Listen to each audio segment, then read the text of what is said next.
Hey, how's it going? I hope that everything is going well. And in this video, I'm going to be talking about something that's a bit heavy, a lot dense. So if you really have to rewatch this, please do so. And this is just me making a prophecy on this that it's going to be deep. But since I haven't done it, since it's like 20 seconds in this video, I just hope that you can really understand what's in this video because it explains a lot of the things that are happening in this world, a lot of the confusion that's taking place. So let's just get right into it. So I'm just going to read from 2 Thessalonians chapter 2. Now I'll start from 3 for the sake of brevity, but if you can, just read 1st and 2nd Thessalonians, though, both books, and they're pretty small. Like, these are the books, so it's just like 3 pages. So just do it, and I'm reading from the King James Version, which is the most accurate translation from the Hebrew. So here, verse 3. So let no man deceive you by any means. This is the first thing. Don't let anyone deceive you, not even me, especially not me. So everything that I say, please make sure that you verify it yourself. And in everything that I say now, in the future, in the past, just make sure that it resonates with the truth.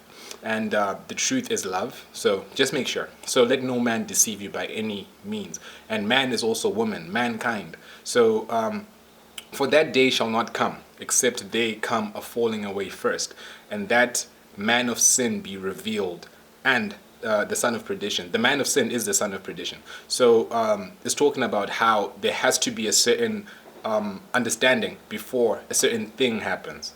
Okay, so there's a certain man of sin who is coming. So this person actually opposes and exalts himself above all that is called God or that is worshipped, so that he, as God, sits in the temple of God, showing himself that he is God. Remember you not that when I was with you, I told you these things. So when you know, and now you know what withholds that he might be revealed in his time, for the mystery of iniquity does already work. Only he who lets will let, and until he be taken out of the way. And then shall the wicked be revealed, whom the Lord shall consume with the spirit of his mouth, and shall destroy with the brightness of his coming. Okay. So I'll just end there and just make sure that you read the whole chapter if you're able to do that. So this is speaking about a certain man that is exalting himself in this time and showing himself to be God. And when we actually see this, we are thinking about what the Prince of Tyre did in Ezekiel 28. Thereabout, he's speaking about how he wants to exalt himself as God. So this is the same person that's being spoken of. So when we're understanding the systems in Babylon, what is happening is everything is a mystery. So in the Revelation, we see that the whore of Babylon is actually called the mystery, or has this tattoo called the mystery. So this mystery is what is actually in the Bible throughout the millennia, throughout scripture. The mystery came since the beginning. So the mystery has always been, and is what is happening, is being revealed. So this is speaking about this time that will cause many people to fall away. So when we read in this chapter, verse 11, okay, so it's talking about this mystery. Okay, so for this mystery, right, and for this cause, God shall send them a strong delusion, that they should believe a lie. Right? So this is about a lie, a certain lie that was told. And this lie at first seemed like a white lie. So the first thing about Babylon is that Babylon is babbling.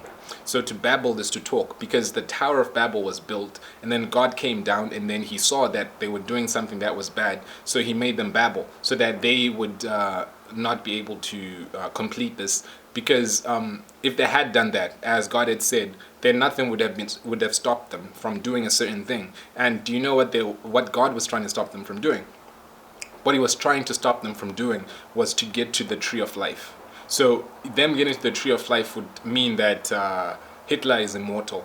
So people like that in this world have to first be tested. So this is what is happening with this delusion. So going further to this, so that they might be damned who believe not the truth, but had pleasure in unrighteousness. So this is speaking about people who forsake the truth and love righteousness. So the truth is very important. So we live in a world where everything that happened to civilize us, to develop us, came through an evil. And this evil is a lie. This evil is a babble. So someone babbled, the devil babbled to Eve, and this babbling caused Babylon. Because through this babbling, she was actually enticed by the words and she went and ate the fruit. This is babbling, and this babble caused Babylon. So the whore, the mystery, is actually these words. So the words that are being used against us are the same things that are causing this Babylon. So so we have all of these inconsistencies or paradoxes or things that are really hard to understand. That, all right, God is saying, let no man deceive you. At the same time, he is saying that he has sent a deception. All right, fine. So maybe we just reconcile the fact that he is God, he is not man, so you can be deceived by God but not man. But in any case, this is a deception, that he's saying that he has given them wine and now they're drunk, but not with wine. He has given them asleep, now they're asleep and they're still awake. So we will hear but we won't hear, we'll see but we won't see, because there's a certain delusion that is in this world. So there's a certain illusion that is in this world. So this is being caused by this certain man of sin. This sin came through a lie. So what is happening is that we have been told so many things that we believe and that we hold to be true. But what is actually being said in this book is that not everything that you think is true, because it literally says, I'll strong them as a strong delusion that they should believe a lie. That is the point of it, so that people can actually see that will they love truth or unrighteousness. So this is the actual ultimate test. So when we go to verse 14, the same chapter, we're reading the same chapter, verse 14 says, whereunto he called you by our gospel to the obtaining of the glory of our Lord Jesus Christ. Okay, so here, like, it's gonna sound a little crazy, right? But what is happening when we look into the words, because in the beginning was the word, so it's important to understand the word. So the word actually for gospel is God spell, or good spell. So this is actually a spell. Okay, so the spell is the delusion that is being sent by God, and that is the gospel. The God spell is the gospel. This is why it is being sent as Jesus. Jesus came with the gospel. Jesus was sent.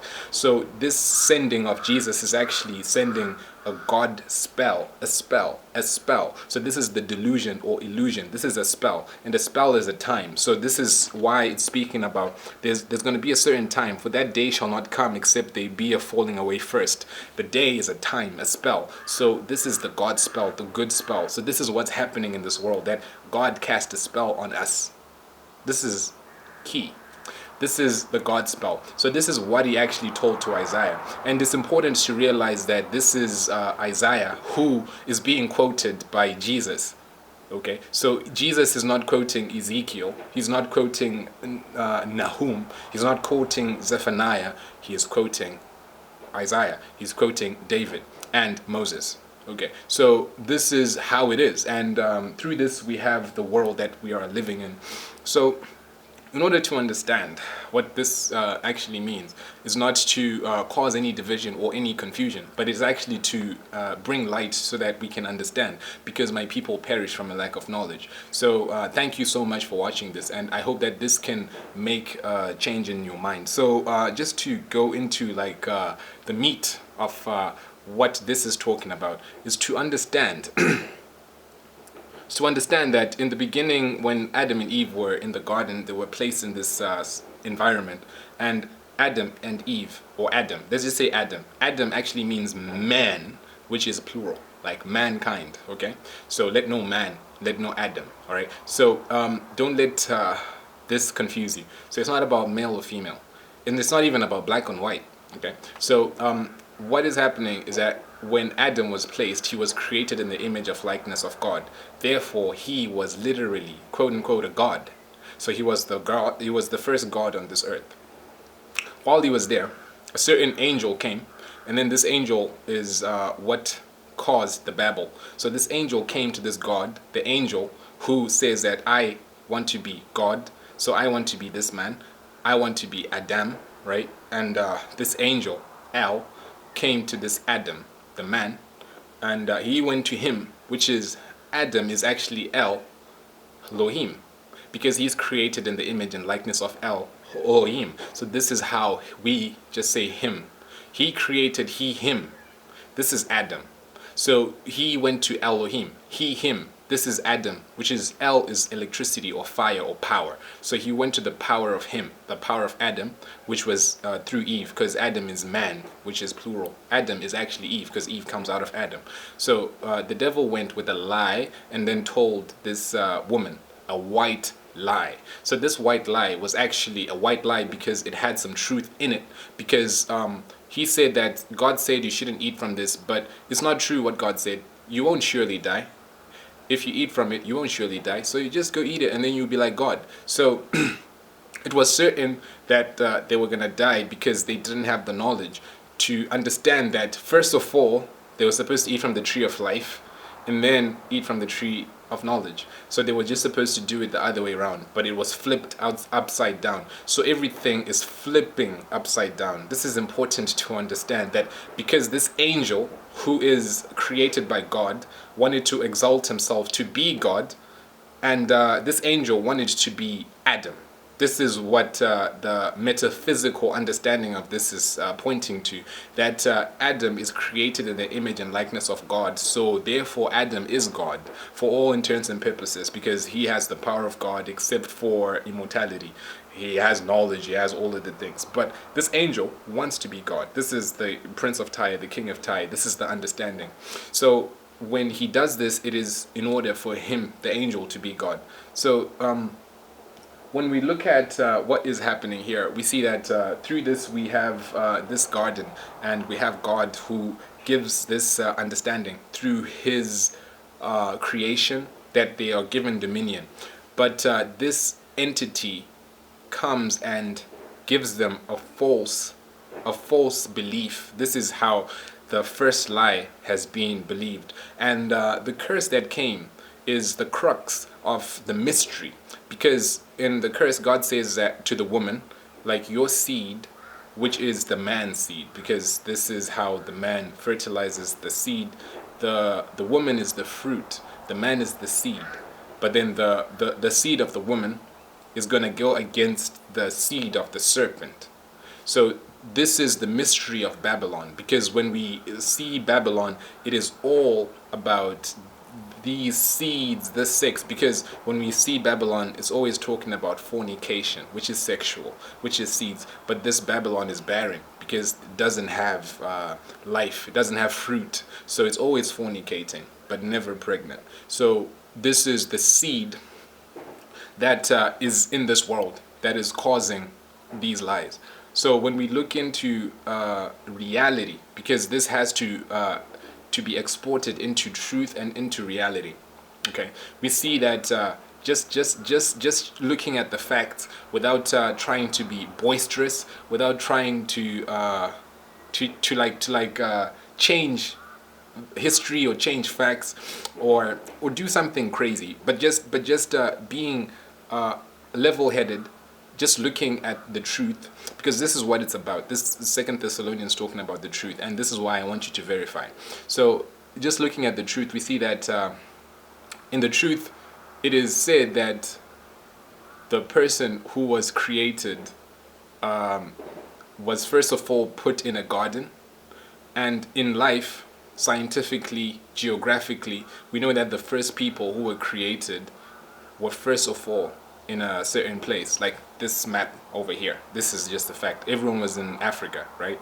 And after that, these people were in the image and likeness of God. So in our understanding, if the Bible be true, if Adam and Eve be there in the metaphysical understanding, then they are representing people in the first place on earth, which is not China, which is not Britain, which is not India, but Africa. So these people are representing Adam and Eve. Scientifically, they actually called the first Ethiopians Adam and Eve. This is where we find the oldest bones in the world, Lucy and all of that stuff. So this is Adam and Eve, okay? So they are in Africa. This is our parallel in our understanding, because this is our reality. So we're talking about our reality having a certain illusion or delusion or spell sent by God. So the devil is actually sent by God, okay? So the devil was an angel in the sky, and then he fell with other angels. So an angel is an L, like angel. The EL is from the same L as Elohim.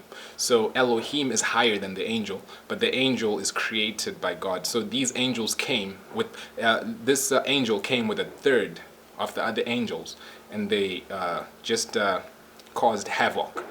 But what they were doing was trying to attack the seed of God. And the seed is actually a type of person, because it actually says seed. And this is what we would call a people.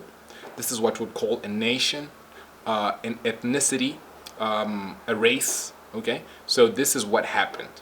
So what happened in the garden is that the gods were created by God, and an angel came to deceive the gods. Adam and Eve were gods. And then what happened in our life is that the gods were created by God, because everyone is made in the image and likeness of God, especially the first people, right? Because this is what it actually says. This is the truth. This is not loving unrighteousness. This is the truth. This is not loving a certain race over another, but this is the truth. So these people were created in the image and likeness of God. And then a certain person, an evangelist, speaking angelish or Anglo, angel, came and deceived the gods who were in the garden. This is a fact, and this is what happened. So through this happening, I'm not saying that white people are devils, in the sense that the same way that these angels are good and bad, like Gabriel, Raphael, Ariel, all of them, Michael, all of them are angels and they're awesome. But a third of them are not good. The same thing happens. So this caused the gods in this place to actually fall. So this is the understanding of what it says of the fallen angels. So these angels fell, and they actually came, and then they caused the gods to fall. So these are the fallen gods. So this is also identifying the fact that just because a person is the original black person, it doesn't mean that that person is a god, because the angel is still an Al, the god is still an Elohim, right? So the person is also still regarded as being a fallen one, and an angel is also regarded as being a fallen one. So a fallen one can be both anything, okay? It can be an angel or a god. And this is what is happening. So understanding this, I'm actually speaking about gods and the angels, which is crazy, but this is the fact that doesn't your scripture say that you are gods? So this is not applying to a certain race. But so a person who came, who was speaking like an evangel, speaking Anglo, which is angelish, which is English. This is a heavenly language, actually. So the person came speaking this heavenly language, a tongue that is unknown to the people, and then they came and they deceived with a white lie. And this caused the fall of man, the original fall of man. Now, the important thing to realize is what is still happening. That happened and it's all done, but now this is still the same thing that is happening. What is being is what will be. So if you're seeing this, this is what we want to go over, which is in chapter 2 verse 11. And for this cause God shall send a strong delusion, that they should believe a lie. In our life, we're still living a certain delusion because there's a certain white lie that is being told. And the white lie is something that seems like it's irrelevant and insignificant because it's just a white lie, right? And the white lie is the fact that Jesus is white. That's a lie. So now if we are actually believing a lie, this is what it's talking about. And this is the delusion. The delusion. Because it's now talking about different seeds. Alright? Because now it's talking about this Anglo, angelish seed. Alright? And opposing the godly seed, which is what God put in the garden. So if God had put the angel first, then if we had told another lie, which is a black lie, then that would be the lie that's causing the delusion. But since we don't have a Chinese Jesus or an Indian Jesus, we have a white Jesus, which is not the fact according to the Bible. Like, if anything, he should look like Osama bin Laden. Like, I wouldn't care if he did look like Osama, because that is the truth. So here we are living a lie, and we're actually embracing unrighteousness, because that's not right.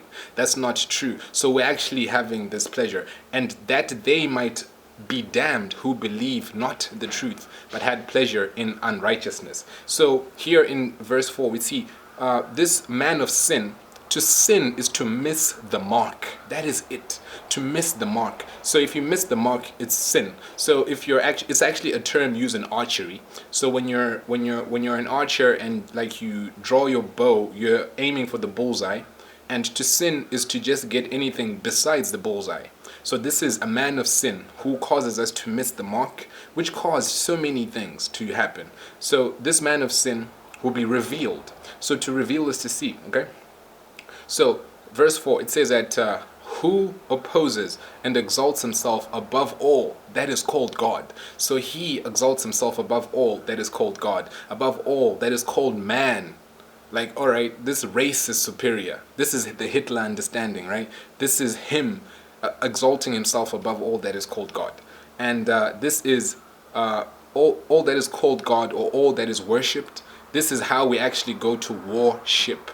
So this is how we created wars. So this is how these wars started happening in different places in the world. India invaded, Philippines invaded, South America, Africa. All of these are warships, and the Middle East, just look at it. Just look at it. All of these are being caused by a certain understanding, the love of money being the root of all of this. So that he has as God seated himself in the temple of God. So he sits in the temple of God, and this Jesus image is the lie that we're actually embracing. So we are actually partaking in this lie and showing himself that he is God. He is God, right? If you see him and I ask you, who is this? You say, hey, that's God, the Son of God. And if I actually burn his picture, you're going to be mad at me. Like, hey, why are you burning the picture of God? So this is the understanding that this is actually a lie. And in verse 8, then shall that wicked be revealed. So to actually see it. Whom the Lord shall consume with the spirit of his mouth, just the words, and shall destroy with the brightness of his coming. Now, to understand this is just simply amazing, because this brightness in some translation just says the appearance. Like if you read in other versions, the brightness of his appearance is the brightness of his light is just his appearance, what he looks like. And bright actually comes from the word ether. So ether is actually the heavens, which is the fifth element. We have air, wind, water, and fire. And then the fifth element is the ether, which is the bright air. So this bright air is the brightness. So this bright air, believe it or not, this is why I say verify everything I say. Believe it or not, this bright air is the ether, which is actually where we get the word Ethiopia. The Ethiopian. This is actually what it is. And this is the brass skin, which is burnishing, which is actually what is called the bright ether. This is where we get the same word. This is where it comes from. In the beginning was the word. So these words are actually revelations. So this is the Ethiopian. This is the ether. So understanding this key is to know that there have been so many falsehoods, and what we have to find is the truth within all of the myriad of lies, and to actually realize that righteousness is only found when we apply the truth in our reality, not to apply our bias, because through this lie, like how many people have been enslaved, how many people have been killed. Look at the state of this world, and this is being caused by this. Believe it or not, it seems like it's a white lie. So many people have said like, yeah, I know that Jesus is not white because no Middle Eastern person is blue and blonde. Like the kings wanted to kill Jesus. They would have noticed that, hey, there's someone blue over there, so just kill this blue-eyed dude. But they didn't, because he was not that way. But if you actually look at the facts, Jesus went to Africa to be hidden from the people who wanted to kill him. So he blended in with the people in that land. So whatever color those people are in that land, that's what he looks like. It was a camouflage. So this is what we are facing. That because of this understanding, we actually are being deluded. And this delusion is causing so many problems, because this has caused death. Because this is the first Babel. The devil lied, and that caused death. On that day you shall surely die. So I just hope that our truth can finally liberate us.